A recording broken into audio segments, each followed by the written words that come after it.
اهلا بيكم في فيديو جديد مع قناة من الاسواني.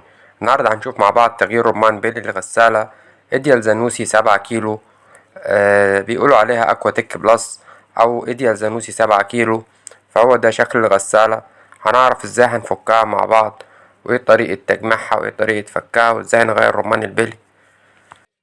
طبعا نوعية الغسالة دي من الغسالات اللي لازم نطلع الحلة بتاعتها من فوق او من الجنب، فلازم الحلة بتاعتها بتطلع برا عشان تعرف تغير رمان البلي. فأول حاجة بنفك كل المسامير اللي فوق، وبمفك صليب عادي بنفك كل المسامير الموجودة فوق.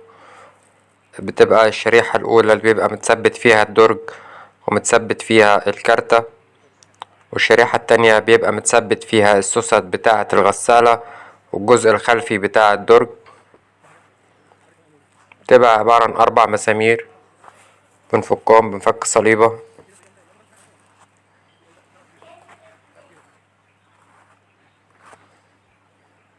دول مسمارين الدرج.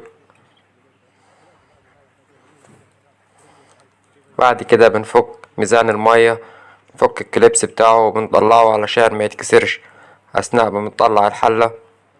بنفك الخرطوم بتاعه، بنخلي بالنا من الكليبس برضو بنفكه علشان ما يقضيعش أو يقع من الغسالة.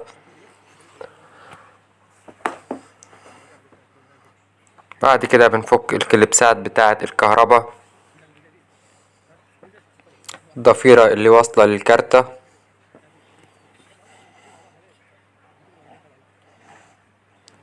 بعد كده بنفك الخراطيم اللي موجودة في الدرج، بنطلع الخراطيم دي من الدرج، وياريت بيبقى بالراحة علشان منكسرش العمود بتاع الدرج.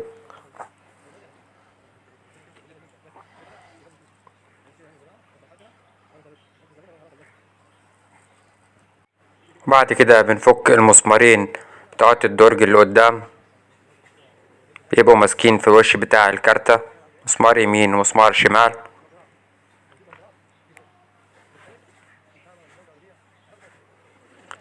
ودلوقتي هنطلع الدرج ونطلع الوش بتاع الكارتة اللي قدام. بيبقى عليه صابون، بيبقى ماسك شوية، بيبقى عليه بواقي الاريال والمسحوق، فبنحاول نطلعه بالراحة علشان ما يتكسرش. كده طلعنا الكارتة. بنفك الكابلات اللي راكبة في الكارتة ونخلي بالنا من كل كابل في الكارتة راكب فين بالظبط عشان لازم يركب مكانه.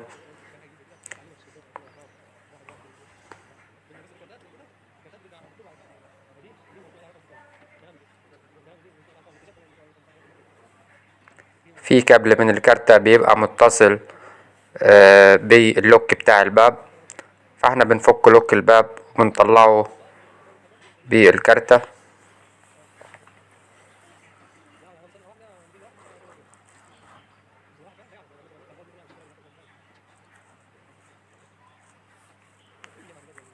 لو في جاك مش عايز يفك بالزرادية كده وبالراحة وبنسحبه وبيطلع معانا.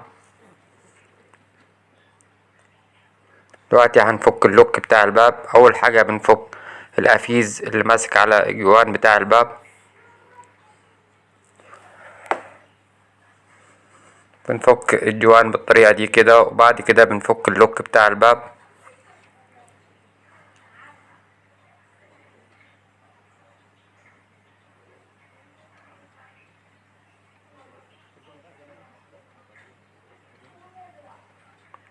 كده الكارتة بتطلع معانا باللوك بالطريقة دي كده.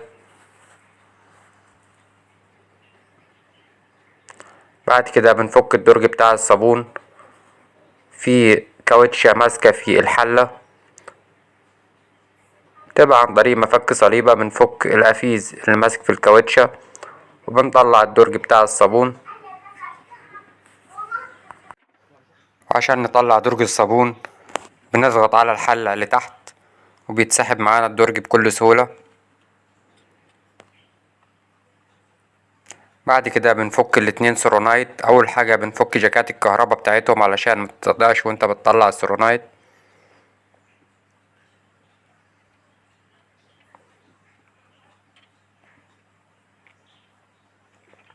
بتفك الضفيرة بتاعة الغسالة. من الشريحة اللي فوق، عشان الشريحة دي هتطلع اللي هي ماسكة الصوصات بتاعة الحلة. بتدوس على السولونايد بالطريقة دي كده وبتلفه لفة خفيفة بتلاقيه طلع معاك.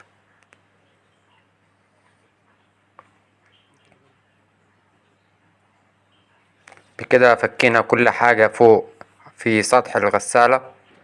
دلوقتي هنيجي تحت الغسالة، لازم نفك كل جوانات الصرف والموتور والضفيرة بحيث ان الحلة تبقى حرة معانا ونقدر نطلعها برا الغسالة.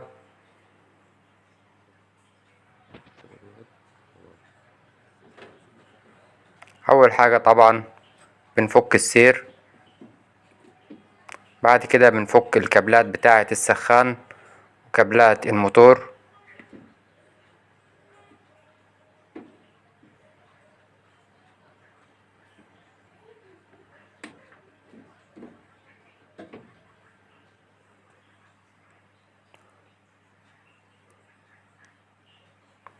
ده الحساس بتاع السخان، بنطلعه بالراحة خالص عشان الكليبس ده بأقل حاجة بيتكسر، هنخلي بالنا من الكليبس ده كويس خالص.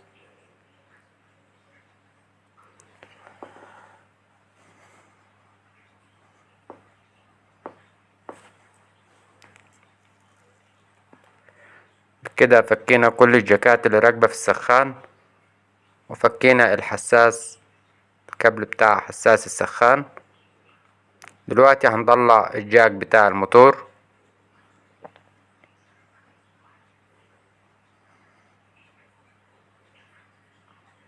بيبقى ماسك شوية، فلو ماسك معاك ممكن بزردية وخفيف كده تسحبه، او بالراحة كده تشدي فيه شمال يمين لحد ما يطلع.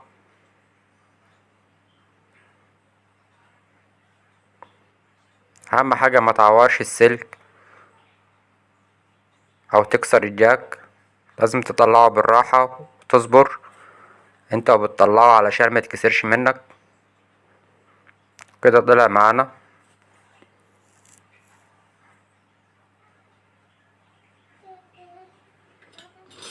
طبعا تحت في الغسالة بيبقى فيه 2 مساعدين، بيبقى الموتور وبيبقى الجوان بتاع الصرف وبوابة الهواء.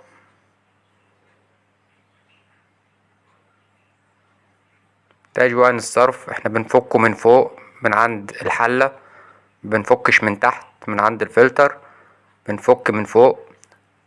بنفك المساعدين، المساعد الأول والمساعد التاني، وفي فيديو على القناة بيوضح لك ازاي تفك المساعدين وتركبهم، هسيبهولكم في علامة الاي.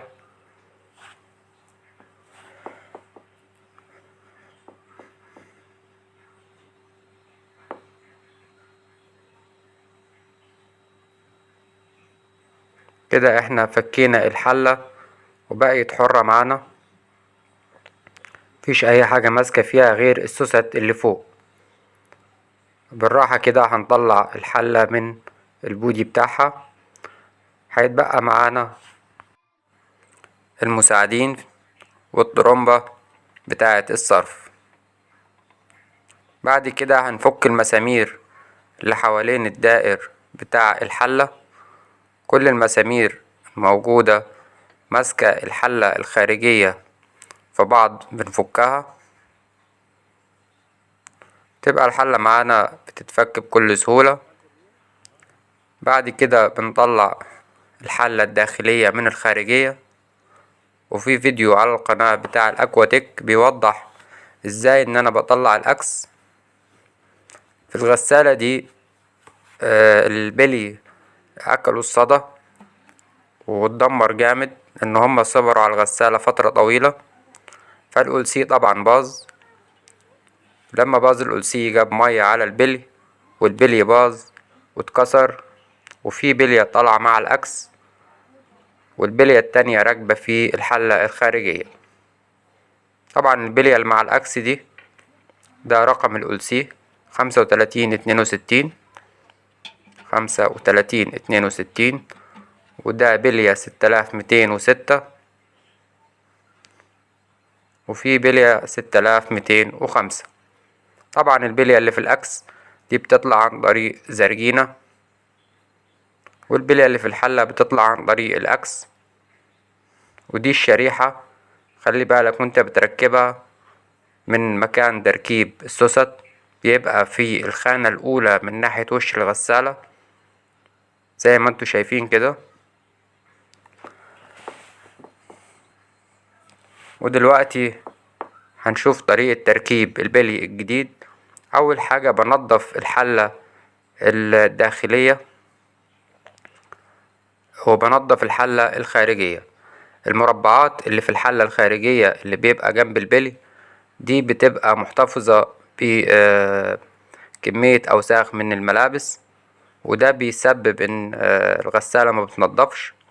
فاحنا دلوقتي فكين الغسالة بننضف كل المربعات دي اللي موجودة قدامنا من أي رواسب موجودة فيها، وده بعد كده بيفرق في الغسيل.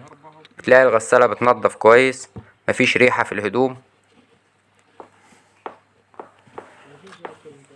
دي من الحاجات المهمة اللي بتسببها تراكم الاتساخات في المناطق دي.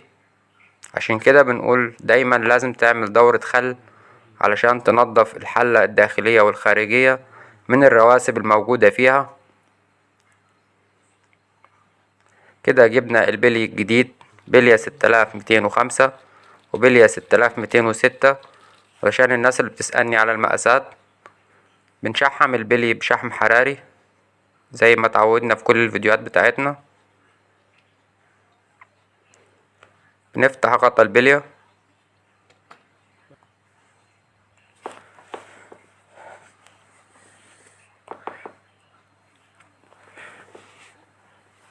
بتشحم البلية من جوه بالشحم الحراري.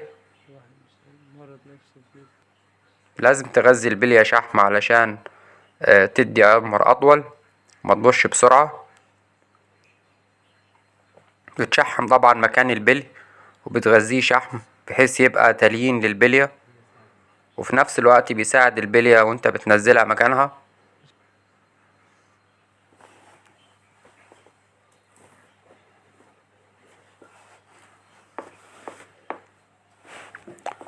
طبعا كذلك الأولسي لازم بتغذيه بالشحم زي ما اتعودنا. نزول البلية بيبقى الدق على الظرف الخارجي للبلية مش الداخلي للبلية، علشان البلية متبوظش معاك الجديدة. لازم تدق على الظرف الخارجي للبلية.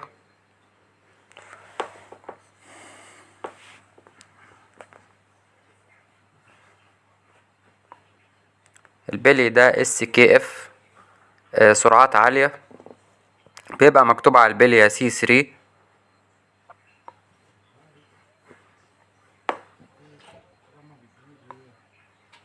موجود ومتوفر في السوق، والأرقام بتاعته موجودة.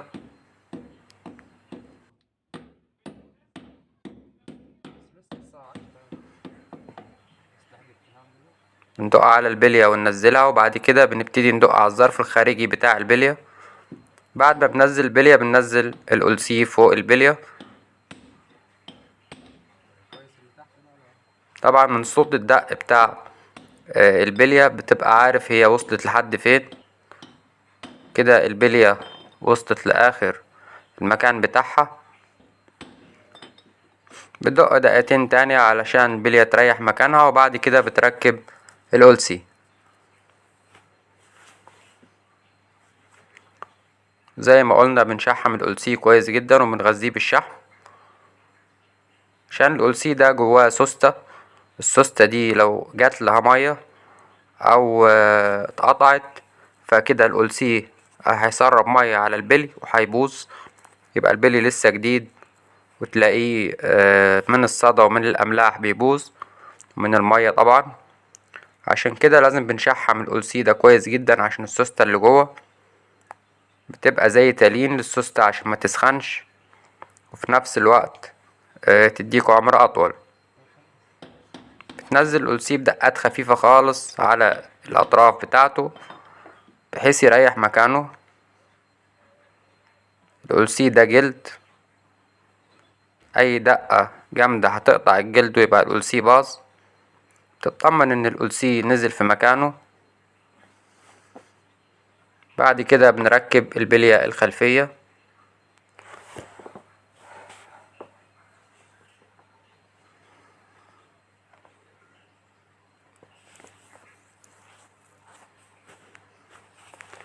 تمن البليتين الأصلي من الشركة نفسها بيبقوا مكتوب عليهم زانوسي في حدود 250 جنيه بالألسي. ولو انت هتجيب بلي SKF هيبقى في حدود 200 جنيه بالألسي الأصلي، فالفرق مش كبير بينهم.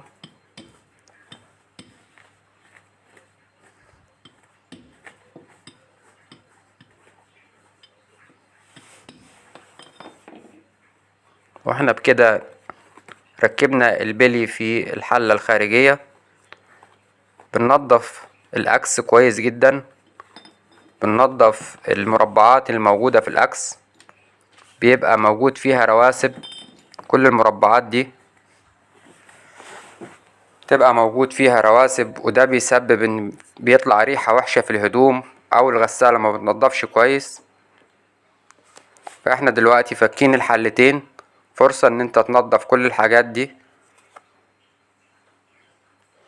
وطبعا ده بيفرق بعد كده في الشغل بتاع الغسالة.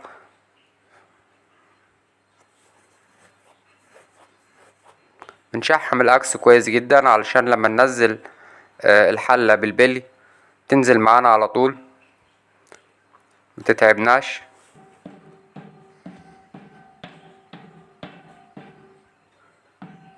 طبعا ده المكان لما البلي باظ فالطارة اكلت في الحلة من الخلف، زي ما انتوا شايفين الحز الابيض الموجود في الحلة ده بسبب ان البلية اتكسرت والحلة ابتدت تلف مع الطارة، فابتدت تاكل في الحلة الخارجية.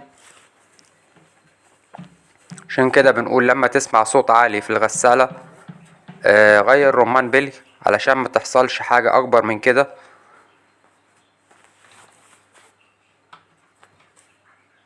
كده قفلنا الطارة. طبعا لازم الاكس بيبقى على وش الطارة. لما تيجي تقفل المسمار بتاع الطارة بيقفل معاك لحد الاخر، ما بيبقاش في فرق بين الطارة وبين الاكس. وبكده انت مقاساتك مظبوطة، وبكده ان البلي نازل مكانه مظبوط. بتقفل كويس خالص على مسمار الطارة علشان ما تفكش معاك بعد كده. بتحط حاجة زي كده بين المربعات بتاعة الحلة الخارجية وبين الطارة، مفك مفتاح اي حاجة، وبتبتدي ان انت تقفل على المسمار كويس علشان ما يفكش فيما بعد.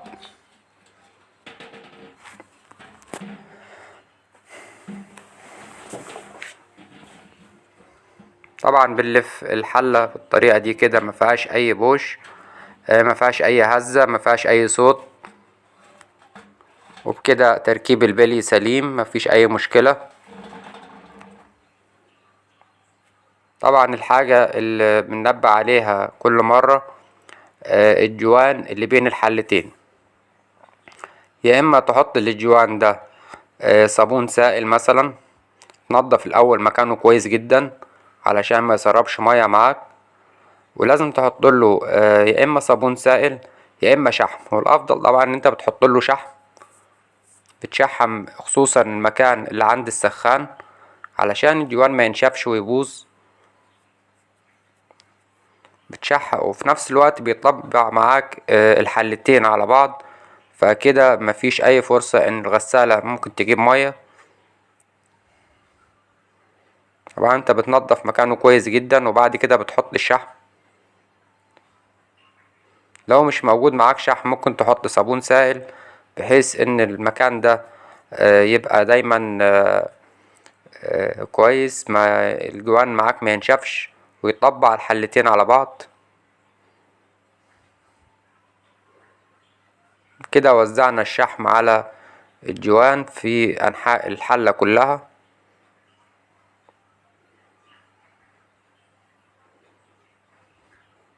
بعد كده بنقفل الحلتين على بعض وبنربط المسامير بتاعتنا. طبعا كده الحلة طبعت، مفيش اي مشكلة. بنقفل المسامير بتاعتنا، وبكده نكون احنا غيرنا بلي الغسالة 7 كيلو. الموضوع مش صعب، بس محتاج منك الصبر، ومحتاج منك انك اهم حاجة ما تدقش لدرجة انك تكسر حاجة. احنا بنتعب في الفيديوهات دي جدا. احنا بننزل الفيديوهات دي علشان نخدم الناس، مش لأي هدف تاني. وإذا كان في ربح بيجي من اليوتيوب فهو ضئيل جدا بالنسبة للمجهود اللي احنا بنعمله. فنتمنى ان انتوا تدعمونا، تعملوا اشتراك في القناة، تفعلوا زر الجرس، تعملوا مشاركة للفيديوهات على الجروبات بتاعة الفيس عندكم، علشان تساعدونا ان احنا نوصل لأكبر قدر من الناس.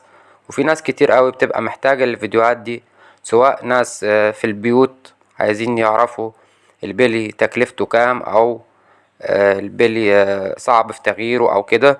وفي ناس بتبقى ليها لقمة عيش وعايزة تتعلم، فياريت تعمل مشاركة للفيديوهات. اتمنى يكون الفيديو عجبكم، ولو عجبك الفيديو هتلاقي فيه فيديوهات كتير على القناة بتغير اكتر من نوع غسالة.